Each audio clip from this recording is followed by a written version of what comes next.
sāpīgs notikums. Manuprāt, vīrietim ir tikai divas lietas, ko ir grūti nopirkt – biks un soms. Un man mīļākā pludmales soma ir saplīsus. Ir saplīsis rāvēslēdzējs. Tas, lai kā es gribētu, atsakās pildīt savu funkciju. Ko mēs varam darīt?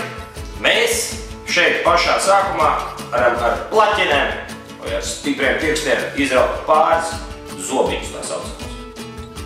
Izraut viņus ārā un pēc tam rāvējiem vajadzētu funkcionēt.